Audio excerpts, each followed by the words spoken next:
Welcome to the SCI Forum podcast. This podcast was produced by the Northwest Regional Spinal Cord Injury System in the University of Washington Department of Rehabilitation Medicine. The Northwest Regional SCI system is dedicated to improving the lives of people with SCI through excellent patient care, research, and education. To learn more about our podcasts and videos or to make a donation, go to sci.washington.edu.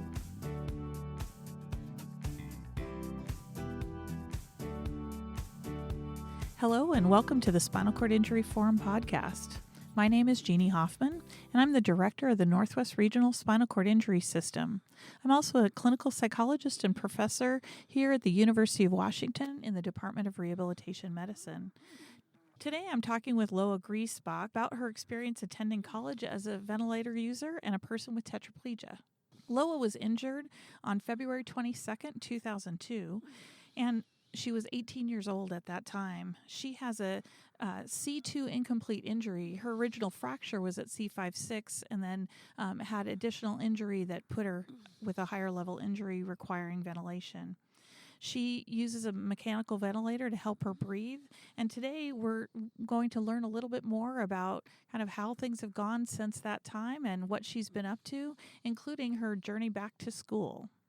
So Loa, tell us a little bit about yourself. Tell us a little bit about when you were injured. I was injured at 18 years old on a family vacation, returning from visiting my uncle in California. It was a rollover car accident, and I had a fracture at the C5-6 level. Afterwards, there were complications with edema that went to the brainstem, which has since settled out a little bit, but technically I'm classified as a C2 quadriplegic. However, it's a little bit of a vague description as I have some function below that level of injury. So you were at high school at that time.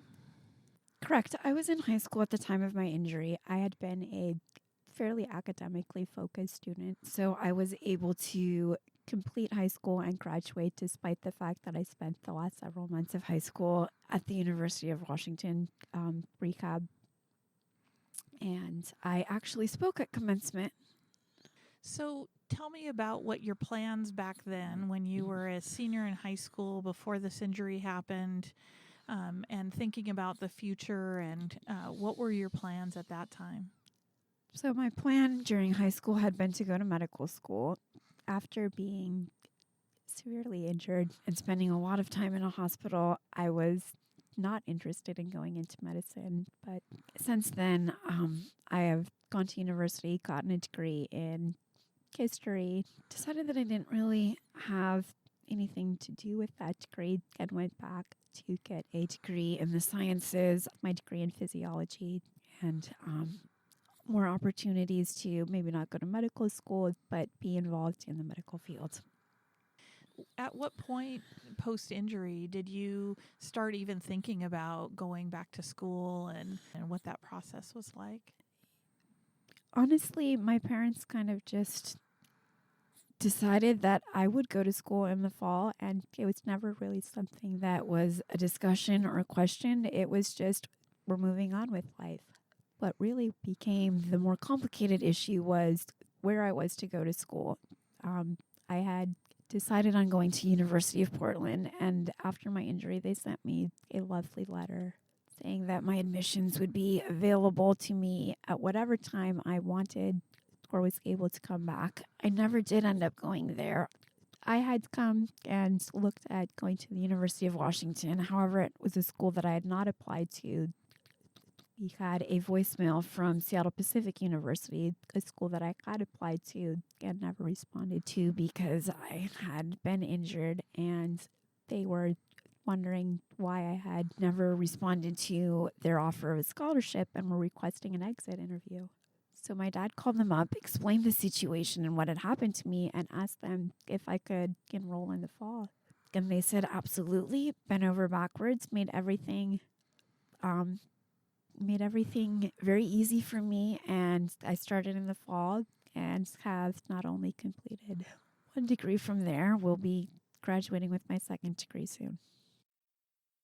I would imagine that adjusting to being in the community with the ventilator took a little bit of time to figure out the just the ins and outs of being out in the community, being out in the world.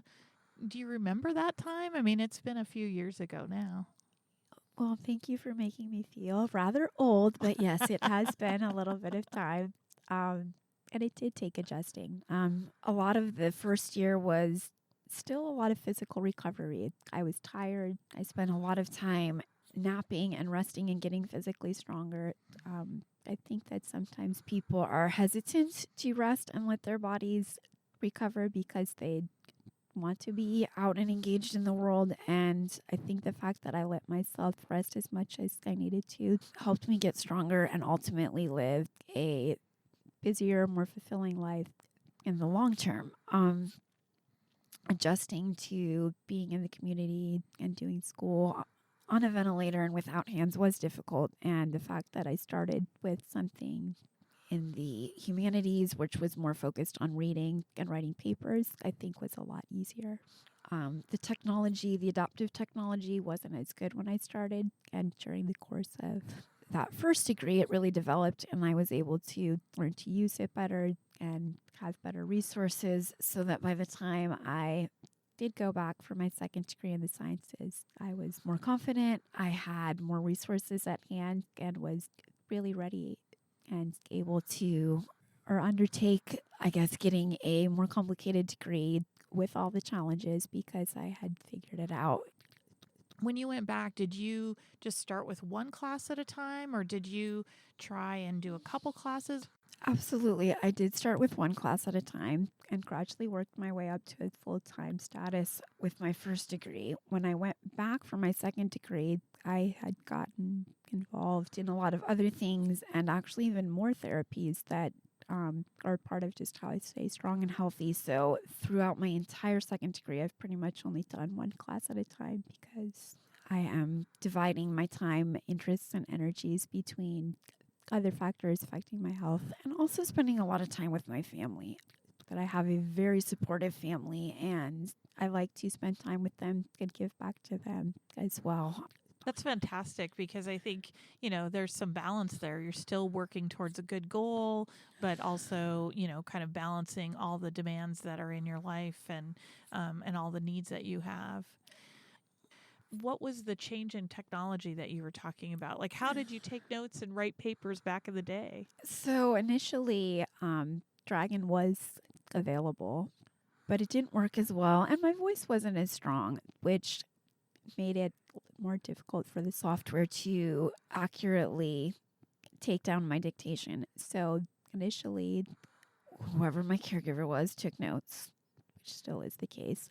And from papers, I dictated it to my family members and caregivers who hand typed it from me dictating it. And as Dragon got better, I started participating in writing, and now I do everything independently as far as everything that I write. And because Dragon is now available on Apple products, I can actually send text messages myself from my computer, which is amazing because the technology of Apple products all talk to each other, which has given me a lot of independence, and that's really exciting. And I also have an Alexa in my room and I can ask the weather. And I mean, that's just, crazy to think those are technologies that aren't just immediately relevant to someone in my situation. They're available to the entire community. But the fact that they've changed and grown so much has made life a lot easier for people with physical limitations.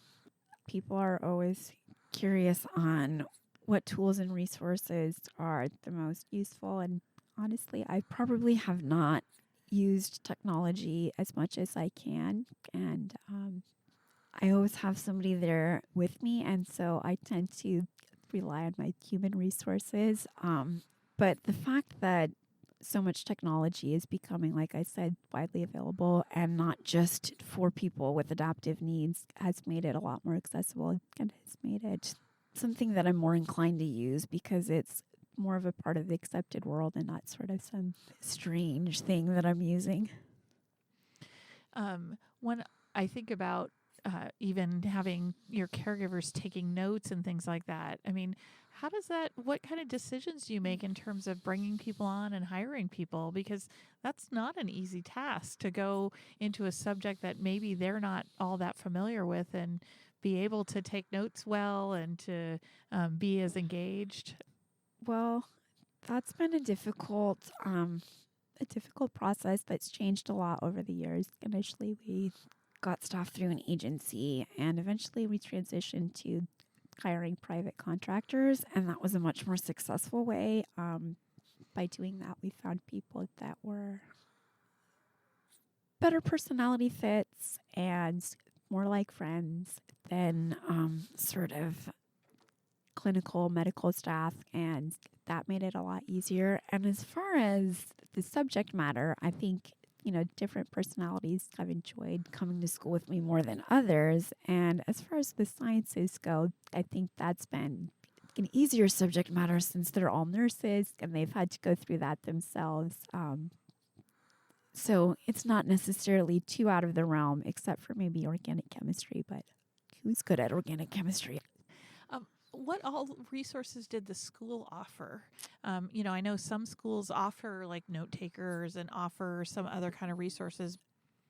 They really were willing to provide for me whatever I needed and wanted, which included note takers. And I just didn't take them up on that because I had people with me and I didn't want to put other students out. As far as when I went back to school doing the sciences, they offered me a lab assistant who is essentially my hands in the lab. The reason we went that route instead of with my caregivers is people need to be lab safety certified, and I don't always have the same people each day. So making sure that whoever was with me was certified wasn't always going to be super easy to accomplish. So they have a student that comes in and helps me out with the labs, and it's worked out really well.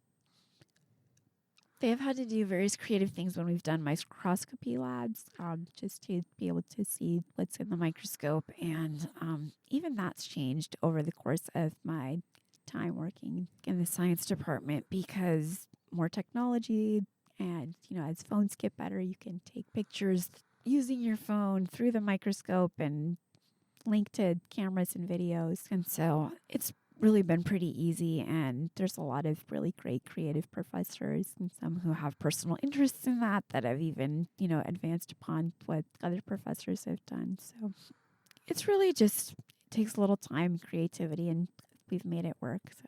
Mm-hmm. Have you had any issues with accessibility into classrooms or labs or anything like that there?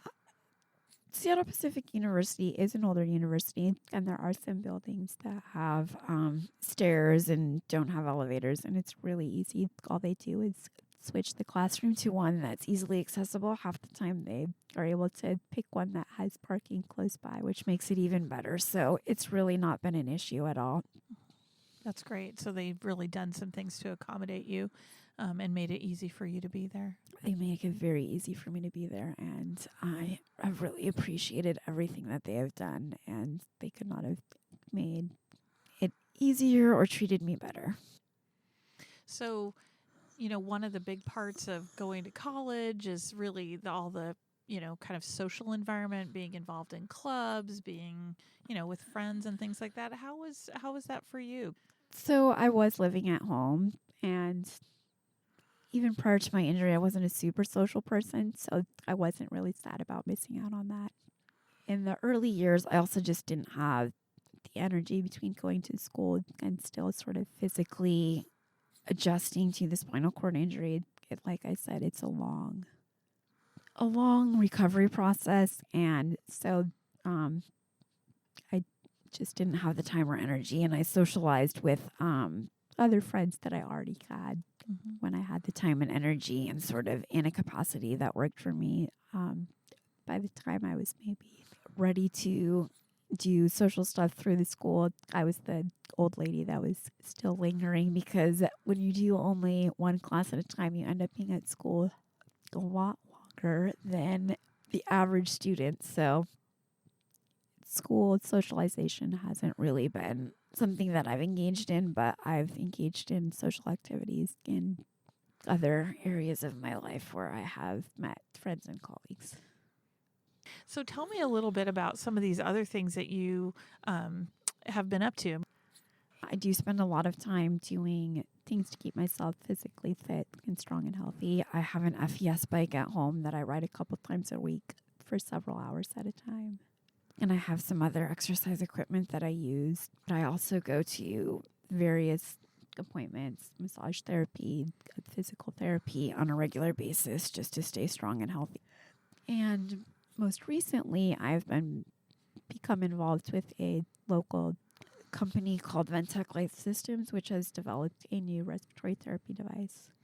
It's a ventilator that combines 5 therapies into one device, and it's really quite cutting edge in the field of ventilation. And so I was contacted by them to do an initial trial, and have since been involved in doing a lot of their R&D. I use the device, and I do a lot of promotional work for the company and the device because Voxen is really wonderful, and I think it's going to change a lot of people's lives and give them the ability to live really fulfilling, active lives in a way that ventilators in the past have not been able to help facilitate that to the same degree that Voxen will. What makes it different? Well, the real key is the combination of the therapies, which makes it possible for people that need to use a ventilator and a cough assist to get out and about without having to bring a pack mule along to carry all of their medical equipment. And so they're going to be able to go out more places, stay out for longer, bringing less equipment. It's also smaller, more modern, more streamlined, better battery power. And so things like that are going to make it easier to be out and about and in the world. So I'm really, really excited for the opportunities that it is going to provide. And I'm really quite privileged that I get to work with the brilliant people that work there and be a part of their vision and what they're doing. That's really cool. You know, what's next with them? So you've been working with them a little bit. What's coming up for you?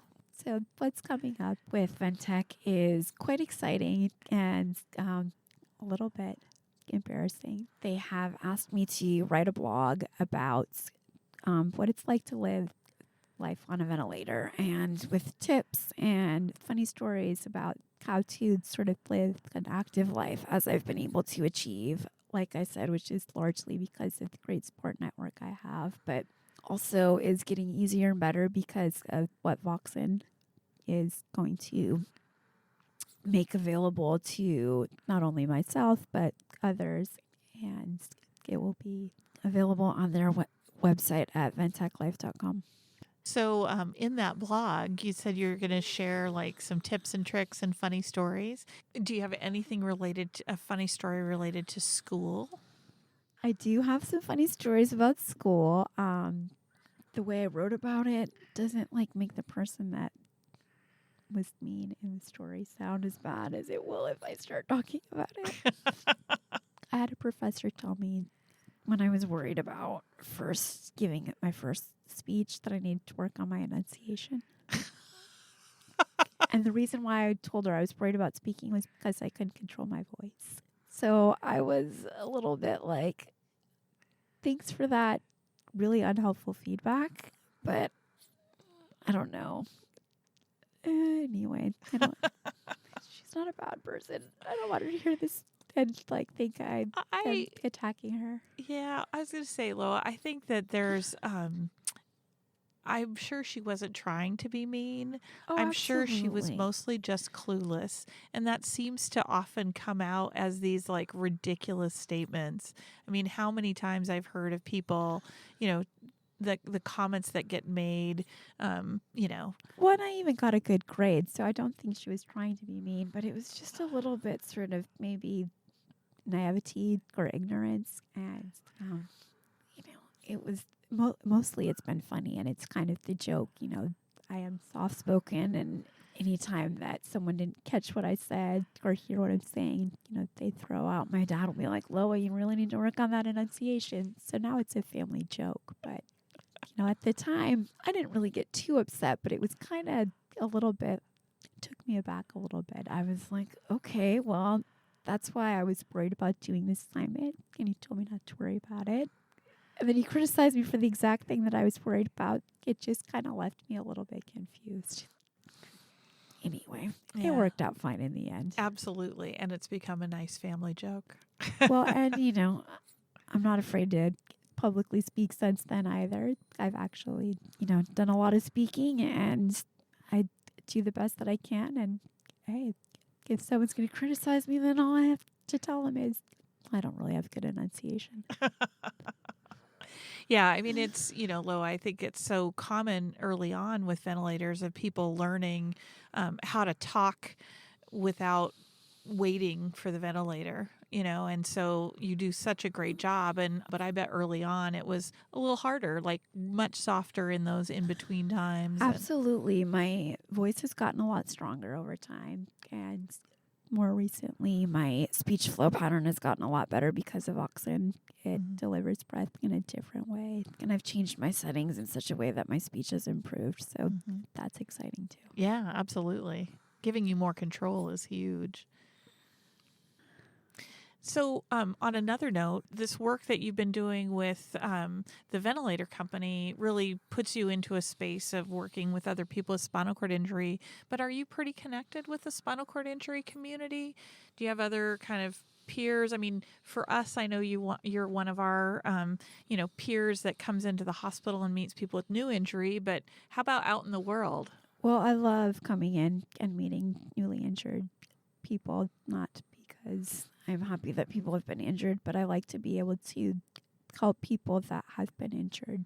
When I was first injured, it was less formal, but a lot of people with spinal cord injuries would stop in and see me on their way to and from appointments. And each person sort of had a little pearl of wisdom. And I kind of took a little piece from everything that each of the people that came to see me said and sort of pulled all that knowledge together to sort of create my foundation with how I was going to start and how I was going to figure things out in the beginning. So I really like to be able to continue passing that on. And as far as outside of that, I do have several friends with spinal cord injury that I've met either through that program or other things that I do engage with. I used to go to a gym for people with paralysis and met other friends there, and that was a really great community and support network. So when you go in and meet people in the community, and even this work you're doing now, do you think about things that you wish you had known earlier, that you've learned now, that you like to pass on to people? Kind of the advice that you would give? The advice that I would give, I sort of learned things as I went and adapted them as I went. Different things that worked for me at different stages also were part of where I was in that time and place as far as my physical recovery and how much strength I developed. So yes and no. Some of it has changed because I've changed and because what I'm doing has changed, and some of it has changed because I've learned from experience. But, I think that a lot of it you have to learn and figure out what works best for you as you live through it. And I think you need to just sort of start with as much information and knowledge as you can so that you can kind of start to pick from that what works for you. So I think meeting a lot of people, caregivers, nurses, people with spinal cord injury, and talking to them and listening to them and getting all of their perspectives and advice is a really good place to start. And, I know that a lot of people aren't really ready to talk about it and hear a lot about it at first. And fortunately, I was open and receptive to it. And I think that really helped me. And I just encourage newly injured folks to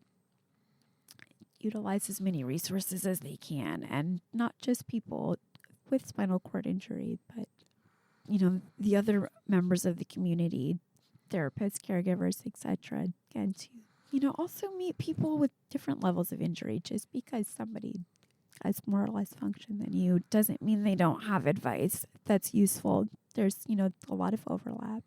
And there's also just the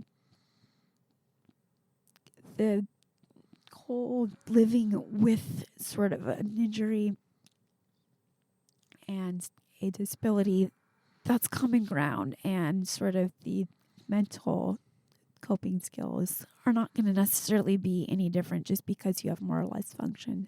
So I think that, community members, your community can be a lot bigger than just what your specific little niche is. Yeah, that's great advice. There's so many things that are more in common than uncommon across people. I understand that you're quite the traveler. And what was your most recent trip? Most recently, I went down to California with my family and my sister's family, my nephews. We went to Legoland. We went to San Diego, the beach. It was a wonderful trip. We had great weather and a lot of fun. What are the ins and outs of plane travel? Because you've flown quite a bit now. I have. And initially, I was not interested, not willing to explore that. I just kind of thought my life was going to be within the radius of my home and what I could even get to in the car in that day and go back. Hotels and things like that was beyond my ability to even consider. And when my grandfather was dying of cancer, I decided that I wanted to go and say goodbye. And that sort of gave me the courage to figure it out. And really, you can do anything. It just takes more time, more planning. And that opened up a huge world of travel. And since then, I've traveled to many destinations for many things. Friends and family's weddings and fun vacations. I've even gone international. I went to Mexico. I went to Iceland. We go to Hawaii.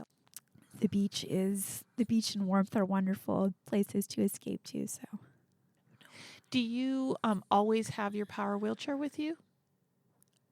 No. So initially, when I first started traveling, I did travel with my power chair because that's all I had at the time. And it would come out of the cargo hold a little banged. And there were even some trips where last minute we realized that the door for the cargo hold was too small for my plane. So we had to quick change flights.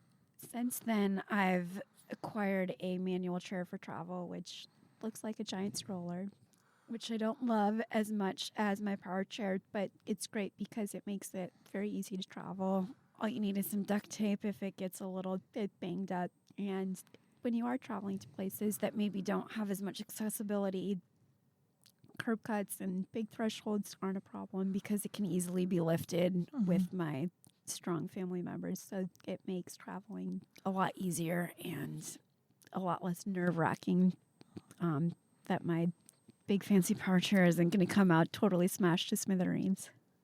Do you have caregivers go with you, or does your family just provide all your care when you travel? Usually it's with my family. There have been a few trips that have been with caregivers that have joined us for the trip, depending on where we're going and what the trip is. And my sister is one of my caregivers because she's a nurse. So technically, anytime I travel with her, I do have a caregiver, but Right. she's double duty. Excellent. That's always nice to have double duty. What was Iceland like? Well, I chose to go to Iceland during the summer when the weather is nicer. Iceland was great. One of my cousins, who I'm very close to, is from Iceland, lives there, and his family is not, we're very close to them, and some of my uncles live there, so it was a great experience, just not only because of the family, but also going back to a place that I had been years before and just enjoying it and getting out into nature. And there's a lot of beautiful things to see and do in Iceland. And so it was really fun to sort of do those things and that I don't get to do here and see different things and be with family that lives far away. Well, Loa, this has been such a pleasure talking with you today, and I want you to thank you so much for being willing to spend this time with us. For all of you out there, check out Loa's blog. Loa, tell us what the website is again. It will be available on FedTech Life Systems website. Yeah. So look for Loa Griesbach, and she will tell you everything there is to know about this new ventilator and living life on a ventilator and with tetraplegia. Thanks again, Loa. It has been my pleasure.